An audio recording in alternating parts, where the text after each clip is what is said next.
Casanova was an Italian adventurer who was roaming about in the 18th century. He was most famous for being an absolute lady magnet and apparently slept with over 100 women in his lifetime.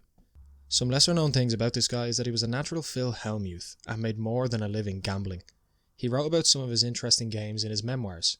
In one of his games he was getting absolutely demolished by a Frenchman in a game of Faro. Casanova proceeded to put in his last remaining coins on a single card and declared loudly, "I play for the honour of France." Keep in mind, this guy's Italian. According to Casanova, the Frenchman was so taken aback by this declaration he conceded the game. Another time he was playing cards, he apparently noticed the cards were marked with invisible ink, and to combat this he took out a special pair of glasses which he had designed to see the marked cards and proceeded to win the game himself. Not only was he a raging gambling addict, but he was also a secret government spy. He was once tasked by the Venetian government to gather intelligence from the French court and used his charm and wit to gain access into the inner social circles, gathering valuable information and returning to Venice with not a scratch on him. It's worth mentioning that he also went on espionage missions for the Austrian government and the Catholic Church.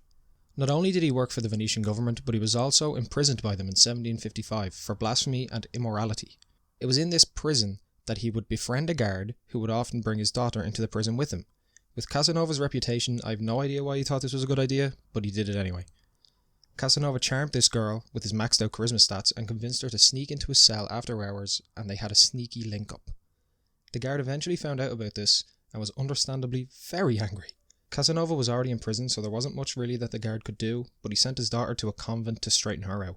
You'd be foolish to think that this cell would hold the mighty Casanova for long though.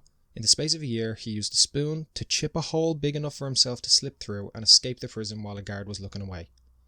So that's the story of Casanova. I mean, there's loads more adventures and misdeeds from this guy, but I'm getting tired of drawing these very poor pictures, so I'll have to stop. Cheers.